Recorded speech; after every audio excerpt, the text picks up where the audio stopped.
Alors bonjour.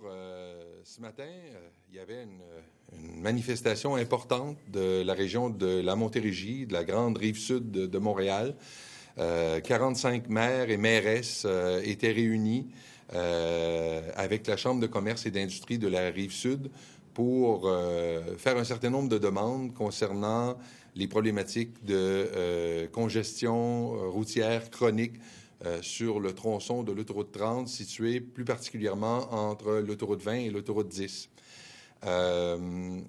Grâce à la collaboration de ma collègue de Marie-Victorin, Catherine Fournier, et mon collègue de Saint-Jean, Dave Turcotte, Dave est là. J'ai pu me libérer parce que normalement, je suis en commission parlementaire sur le projet de loi sur les chiens dangereux. J'ai pu me libérer et être présent sur place et je crois que c'était important que nous puissions, par notre présence, non seulement manifester notre soutien à cette revendication des maires de la région, mais réitérer comme caucus régional, réitérer le fait que nous avons déjà, il y a de cela plusieurs mois, voire plusieurs années, pris position en faveur de l'élargissement de l'autoroute 30, de telle sorte d'y aménager des voies réservées en site propre pour le transport en commun, le covoiturage et les véhicules électriques. Et donc, ça a été réitéré par ma présence ce matin à cette conférence de presse qui se tenait à Saint-Bruno il y a quelques minutes encore. Par contre, il y a un ajout important par rapport à cette prise de position répétée de la part du caucus de la Montérégie, à l'époque même où il était présidé par mon collègue de Saint-Jean, position qui a été adoptée par le Conseil national du Parti québécois, donc maintes fois réitérée.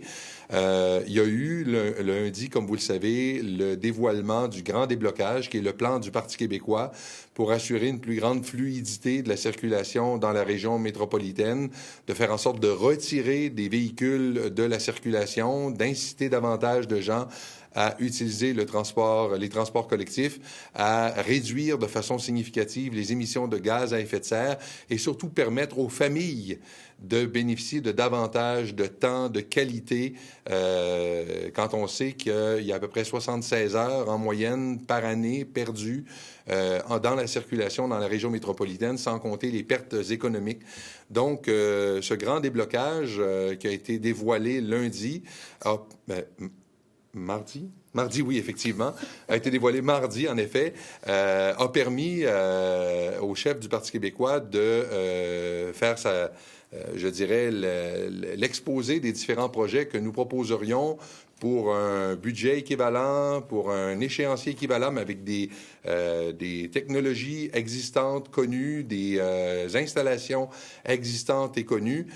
Il a notamment parlé du fait que nous puissions aménager sur l'accotement de l'autoroute 30 entre la 20 et la 10, une voie réservée de façon temporaire jusqu'à ce que nous puissions réaliser l'agrandissement pour lequel nous nous sommes déjà engagés à maintes reprises par le passé. C'est donc dire qu'avant même que les maires de la Montérégie le réclament aujourd'hui, nous avons hier annoncé que c'était dans nos cartons et que nous allions le réaliser.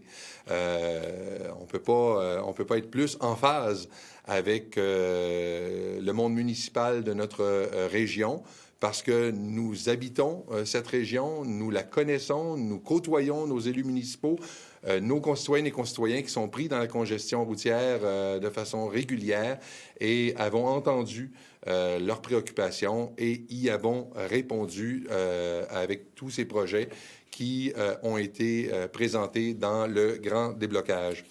Vous me permettrez de dire que la situation est déjà critique entre l'autoroute 10 et l'autoroute 20 sur l'autoroute 30. Elle le sera encore davantage au cours des prochains mois, des prochaines années, en raison de l'agrandissement annoncé du terminal du port de Montréal à Contrecœur, de l'installation de 2 pôles logistiques quasiment aux extrémités de l'autoroute 30, qui sont d'ailleurs conçus pour rendre plus fluide les déplacements de marchandises. Ça sert à rien de rendre plus fluide les déplacements et les transbordements de marchandises s'ils doivent coincer sur l'autoroute 30. Et ça va être encore plus grave également avec les travaux prochains dans le tunnel Louis-Hippolyte Lafontaine. Donc, il y a des mesures à prendre rapidement. nous avons pris fait et cause en faveur de l'utilisation des accotements pour du transport collectif dans l'intervalle qui nous sépare de la réalisation de l'agrandissement de l'autoroute 30. Je pense donc que nous avons déjà répondu, même devancé la demande des maires de la région. Et j'en suis pas peu fier. Alors, vous me permettrez de souligner la contribution, la participation de l'ensemble des membres du caucus de la Montérégie. Outre les deux collègues que j'ai déjà eu l'occasion de présenter, évidemment, Diane Lamarre, députée de Taillon, Sylvain Rochon, député de Richelieu, nos collègues également, Guy Leclerc, député de Beauharnois, et Alain Thérien, député de Sanguinet, qui ne sont pas physiquement avec nous cet après-midi, mais qui, parce qu'ils vaquent à d'autres occupations, mais qui, évidemment, sont tout à fait solidaires de la position que nous avons adoptée. Alors, sans plus tarder, si vous me le permettez, je passerai la parole à ma collègue de Taillon parce que, évidemment, ce tronçon problématique se trouve dans l'agglomération de Longueuil. Donc, il m'apparaît important d'avoir le point de vue de nos collègues de l'agglomération de Longueuil sur cette problématique. Alors, Diane? Merci. Merci beaucoup, Stéphane. Alors, aujourd'hui, je prends la parole, bien sûr, aussi au nom de ma collègue Catherine Fournier, députée de Marie-Victorin, pour parler de la situation de l'agglomération de Longueuil, de cette grande agglomération. Évidemment, tous les gens de Longueuil sont à des moments fréquents dans leur semaine coincés dans la congestion de ce segment de la 30 entre la 10 et la 20. En fait, il n'y a plus de moments dans une journée ou dans la semaine où on est sûr que ce segment-là va être fluide. On risque toujours d'avoir une congestion et parfois des immobilisations presque complètes. Alors, c'est sûr que pour nous, au niveau de nos concitoyens, on va à l'avant et on porte vraiment ce dossier de l'élargissement de la 30 et de cette voie réservée qui va se déployer, qui va être très rapidement mise en opération. Nous l'espérons. On espère que le gouvernement libéral va entendre vraiment la pertinence de cette demande-là. Et on veut quand même réitérer aux citoyens du Grand Longueuil notre volonté de ne pas abuser de ces élargissements d'autoroutes parce qu'on le sait, très souvent à court terme, même pas à moyen terme, ça crée ces voies supplémentaires qu'on ajoute font en sorte que ça redevient aussi congestionné. Donc, nous, ce qu'on veut vraiment promouvoir, ce sont les transports collectifs sur ces voies et on veut également stimuler la mobilité durable, donc des autopartages, du covoiturage, des voitures électriques qui vont être toujours priorisées sur ces voies qu'on va développer pour faire en sorte que, dans une perspective où le transport en commun et le projet REM+, dont mon collègue Stéphane Bergeron parlait tantôt, pour la Montérégie feront en sorte qu'on aura d'autres options que le recours à la voiture sur le segment de la 30 pour se mobiliser dans la grande agglomération de Longueuil. Je pense que c'est un souhait qui est partagé actuellement par la grande majorité des citoyens de Longueuil.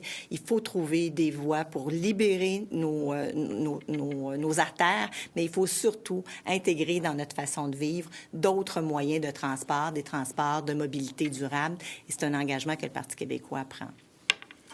Je laisse la parole à mon collègue Sylvain Rochon pour l'autre segment, plus à l'ouest. Voilà, merci beaucoup. Merci beaucoup, Diane. Alors, je suis député de Richelieu et la capitale de cette circonscription, c'est Sorel-Tracy qui est à l'extrémité de l'autoroute 30. Et j'ouvre une parenthèse que je vais très rapidement refermer, qui est à l'extrémité de l'autoroute 30, qui souhaiterait ne pas demeurer cette ville à l'extrémité de la 30, mais un point sur une autoroute prolongée en boulevard urbain vers la 122. Alors, il y a toutes sortes de projets dans ma région. Mais ce que je veux surtout vous dire ici aujourd'hui, c'est qu'il y a une chose qui pourrait certainement participer à la fluidité de la circulation sur la 30, c'est qu'elle soit, cette 30-là, carrossable. Alors, je pense que je suis mieux placé ici là, pour parler du caractère non carrossable de cette autoroute. Le segment là, entre Saint-Roch de Richelieu et Sorel-Tracy, là, c'est l'enfer pour les automobilistes. Il y a un calendrier de réalisation interminable en termes de réfection de ce segment d'autoroute-là. Ça ne peut plus durer. Ça ne peut plus durer. Il faut que rapidement le gouvernement agisse et répare l'autoroute entre Saint-Roch-de-Richelieu et Sorel-Tracy, incluant le tablier du pont Maurice-Martel. Voilà. Merci. Alors, ce matin, on avait, si vous me permettez, alors ce matin, on avait des maires qui représentaient pas juste le Grand Longueuil, mais des maires qui représentaient la région de la Montérégie presque complètement. Alors, c'est dire que l'autoroute, il y a un segment plus problématique, mais c'est une artère vitale pour l'ensemble des régions qui traversent la Montérégie d'un bout à l'autre. On vous a parlé tout à l'heure de Sorel-Tracy, qui se rend jusque de l'autre côté, Valleyfield, Beauharnois. Donc, une artère vitale pour l'économie de la Montérégie, mais une artère vitale également pour l'économie du Québec. Ça a été conçu au départ comme une autoroute de contournement de Montréal. Et présentement, il y a des camions qui empruntent la métropolitaine parce qu'ils craignent d'être coincés sur l'autoroute 30. Alors donc, elle ne joue pas le rôle pour lequel elle a été conçue au départ. Et comme je le disais, avec l'arrivée prochaine des pôles logistiques, il y a des gestes qui doivent être posés rapidement pour répondre à ces problématiques. Je vous remercie beaucoup. Nous sommes disposés à répondre à vos questions. Votre projet d'élargir l'autoroute 30 entre la 20 et la 10, c'est seulement pour une voie réservée ou il va y avoir une voie supplémentaire pour les automobiles? Seulement, ma collègue de Taillon a été claire et nous l'avons été par le passé, on l'a réitéré à maintes reprises. Ça serait une voie en site propre de chaque côté pour le transport collectif, le covoiturage et les véhicules électriques. Okay, donc pas plus d'espace pour les voitures? Non. OK. Vous avez parlé... L'incitatif, quand les gens vont être coincés sur l'autoroute 30 puis qu'ils vont voir l'autobus passer rapidement, ça va être de se dire, ouais, je serais peut-être mieux de prendre l'autobus, ça va aller plus rapidement. Madame Lamar, vous avez parlé de covoiturage également. De REM+, est-ce que j'ai bien entendu? Oui, c'est ce que... C'est quoi ce REM+? C'est l'expression que j'utilisais ce matin parce qu'à un moment donné, une journaliste qui m'a demandé, oui, mais vous avez vu, les maires de la région, notamment la mairesse de Brossard, est très favorable au REM. Puis vous, votre projet, vous mettez le REM de côté, alors c'est pas un peu un caillou dans votre soulier. Alors je disais, au fond, ce qui intéresse les élus de la Montérégie et de la Rive-Sud de Montréal, c'est le tronçon Rive-Sud du REM. Et celui-là, on le conserve. Dans sa forme actuelle, avec un train lourd de REM. Ça sera un tram-train dont la capacité sera équivalente au supérieur, d'après les indications que nous avons. Mais donc, on sera en mesure de continuer de répondre aux attentes et aux besoins de nos élus municipaux, de la population en général, et on propose plus. Donc, le fait d'utiliser le 7,4 milliards de dollars à autre chose avec des technologies existantes, des infrastructures existantes, nous permet de faire davantage. Et c'est ce que j'ai appelé un peu à la blague, en boutade, le REM+. Pour les gens de la Montérégie, c'est le REM, le tronçon du REM qui nous intéresse. Et d'autres tronçons, comme par exemple le tronçon sur voie ferrée entre Saint-Constant et le boulevard Tachereau, qui va se rendre jusqu'au cégep Édouard-Montpetit, qui va remonter à l'aéroport de Saint-Hubert jusqu'à Molson. C'est le train qui va mener à Saint-Jean-sur-Richelieu, Iberville. C'est celui qui va amener les gens de Saint-Hyacinthe à Saint-Hilaire. C'est la voie réservée sur l'autoroute 20 entre la 132 et la 229. Alors, autant de mesures qui vont favoriser une plus grande fluidité dans la grande région métropolitaine, certes, mais plus particulièrement pour nous, sur la Rive-Sud et en Montérégie. Alors, c'est évidemment, je pense, quelque chose qui est un plus par rapport au projet que nous avons sous les yeux actuellement de la part de la Caisse de dépôt et de placement. On a prolongé l'autoroute 30 vers le sud dans les années, je pense, 90, début 2000. Là. Finalement, ça a donné naissance à toutes sortes de développements immobiliers, là, aussi loin qu'à Sainte-Martine, par exemple. Finalement, ça a contribué beaucoup à l'étalement urbain. Vous avez dit tout à l'heure que la 30 ne joue pas son rôle de voie de contournement. Est-ce que vous iriez jusqu'à dire que ça a été une erreur de prolonger la 30? C'est-à-dire que dans toutes les grandes agglomérations urbaines en Amérique du Nord, il y a des voies de contournement. C'est en partie en raison de la géographie de Montréal, qui est une île. On a pris du temps à compléter ce contournement de Montréal. Et parce qu'on a pris du temps, parce qu'on n'a peut-être pas prévu les développements sur le plan économique et résidentiel, on s'est retrouvé dans la situation dans laquelle on se retrouve présentement. Mais comme le disait à juste titre ma collègue de Taillon, on peut bien rajouter des voies jusqu'à plus soif. On va juste encourager d'autres voitures de venir s'y ajouter. Alors, c'est pas la voie, sans jeu de mots, qu'on veut emprunter. C'est justement celle d'ajouter une voie additionnelle dans les deux sens pour avoir en site propre une voie réservée pour le transport en commun, le covoiturage et les véhicules électriques, justement pour faire en sorte que les gens comprennent qu'il y a un avantage à emprunter des modes de transport plus écologiques. Pas juste un avantage du point de vue de la vertu, puis de dire, ben je contribue à la réduction des gaz à effet de serre. C'est non, je suis plus rapidement au travail, dans un transport qui est efficace, qui est confortable et qui me ramène plus rapidement auprès des miens pour passer du temps de qualité en famille. Alors ça, je pense que c'est un message qui est très important pour les citoyennes et les citoyens de la Montérégie. Je ne sais pas si vous souhaitez ajouter autre chose. J'ai pas l'impression que le réel problème sur l'autoroute 30, c'est l'autoroute 20. Parce que j'ai souvent l'impression que c'est là que ça bloque dans les deux sens. Je ne sais pas si c'est quelque chose que vous avez remarqué. Bien, c'est-à-dire que c'est deux problématiques qui sont différentes, à la fois différentes et corollaires. L'une impacte l'autre très souvent. Et ça va devenir d'autant plus important au cours des prochaines années avec les travaux de réfection du tunnel Louis-Hippolyte Lafontaine, alors qu'il ne semble pas y avoir de mesures de mitigation prévues par le gouvernement du Québec. Donc, on va se retrouver, c'est déjà l'enfer.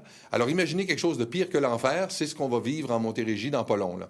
Alors donc, nous, ce qu'on propose justement à cet égard, c'est de créer, parce que là, vous savez qu'il y a déjà une voie réservée entre le boulevard de Mortagne à Boucherville jusqu'à la 132.